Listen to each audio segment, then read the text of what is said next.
ವೀಕ್ಷಕರೇ ನಮಸ್ಕಾರ. ಸೆಕ್ಯುಲರ್ ವಾಯ್ಸ್ಗೆ ಸ್ವಾಗತ. ಹುಣಸಗಿ ಪಟ್ಟಣದ ನೀಲಕಂಠೇಶ್ವರ ಕಲ್ಯಾಣ ಮಂಟಪದಲ್ಲಿ ಗುರುವಾರ ಬಿಜೆಪಿ ಮಂಡಲ ವತಿಯಿಂದ ಹಮ್ಮಿಕೊಂಡಿದ್ದ ಕಾರ್ಯಕಾರಿಣಿ ಸಭೆ ಹಾಗೂ BLA 2 ಸದಸ್ಯರ ಕಾರ್ಯಾಗಾರವನ್ನು ಮಾಜಿ ಸಚಿವ ರಾಜುಗೌಡ ಉದ್ಘಾಟಿಸಿ ಮಾತನಾಡಿದರು.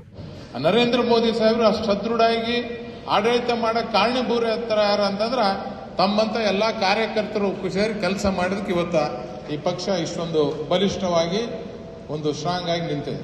ಹಂಗಾಗಿ ಇವತ್ತು ನಾನು ನಿಮ್ಮ ಹತ್ರ ರಿಕ್ವೆಸ್ಟ್ ಮಾಡೋದಿಷ್ಟೇ, ನಾವು ಏನು ಅಭಿವೃದ್ಧಿ ಕೆಲಸ ಮಾಡಿದೀವಿ, ಏನು ಮಾಡಿದೀವಿ, ಹೆಂಗೆ ಸೋತೀವಿ ಅದರೆಲ್ಲ ಬಗ್ಗೆ ಗೊತ್ತಿದೆ. ಅದ್ರ ಬಗ್ಗೆ ನಾನೇನು ಹೆಚ್ಚಿಗೆ ಮಾತಾಡಕ್ಕೆ ಹೋಗಲ್ಲ. ಇನ್ಮೇಲೆ ಹೆಂಗೆ ಸೋತೀವಿ ಅನ್ನೋದ್ರ ಬಗ್ಗೆ ಮಾತಾಡೋದು ಯಾರು ಬೇಡ.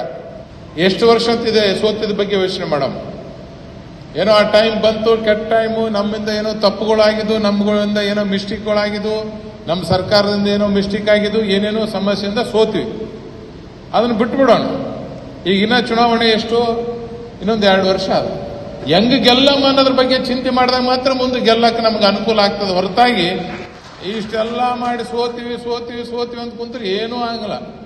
ಮುಂದೆ ಯಾವ ತರ ಚುನಾವಣೆ ಗೆಲ್ಲಬೇಕು, ಈ ಗ್ರಾಮ ಪಂಚಾಯತ್ ಚುನಾವಣೆ ಬರ್ತದ, ತಾಲೂಕ್ ಪಂಚಾಯತ್ ಚುನಾವಣೆ ಬರ್ತದೆ, ಜಿಲ್ಲಾ ಪಂಚಾಯತ್ ಚುನಾವಣೆ ಬರ್ತದೆ, APMC ಚುನಾವಣೆ ಬರ್ತದೆ. ಇವನ್ ಯಾವ ತರ ಗೆಲ್ಲಬೇಕು, ಅದಾದ್ಮೇಲೆ MLA MP ಚುನಾವಣೆ ಬರ್ತದೆ, ಅದನ್ನ ಯಾವ ತರ ಗೆಲ್ಲಬೇಕಂತ ಫೌಂಡೇಶನ್ ಈಗಿಂದ ಹಾಕ್ಯಂತ ಹೋಗ್ಬಿಟ್ಟು ಅಂತಂದ್ರೆ ಅನುಕೂಲ ಆಗ್ತದೆ.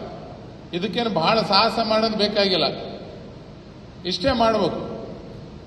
ನಮ್ಮ ಬೂತ್ ನಾವು ಲೀಡ್ ಮಾಡಿಕೊಂತ ನೀವು ಕುಂತವ್ರೆಲ್ಲ ಪಣ ತೊಟ್ಟು ಬಿಟ್ರಪ್ಪ ಅಂದ್ರ ಮುಂದಿನ ಸರಿ ಗೆಲ್ಲುವುದರಲ್ಲಿ 2ನೇ ಮಾತೇ ಇಲ್ಲ, ಗೆದ್ದೇ ಗೆಲ್ತೀವಿ.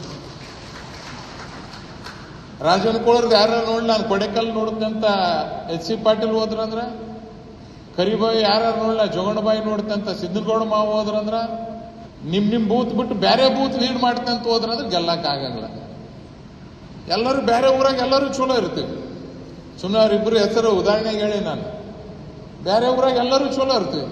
ಏನಿರೋದು ಇದ್ದೂರಾಗ ಇರ್ತದೆ, ಇದ್ದು ಪೋಲಿಂಗ್ ಬೂತ್ನಾಗ ಇರ್ತದೆ. ಅಲ್ಲಿ ಹೆಂಗ್ ಕೆಲಸ ಮಾಡಿದ್ರ ಮೇಲೆ ಇಂಪಾರ್ಟೆಂಟ್ ಇರ್ತದೆ. ಆ ಬೂತ್ನಾಗ ಸರಿಯಾಗಿ ಕೆಲಸ ಮಾಡಿಬಿಟ್ಟಿವಪ್ಪ ಅಂದ್ರೆ ಬೇರೆ ಊರಿಗೆ ಹೋಗೋ ಪ್ರಶ್ನೆನೇ ಬರಂಗಿಲ್ಲ.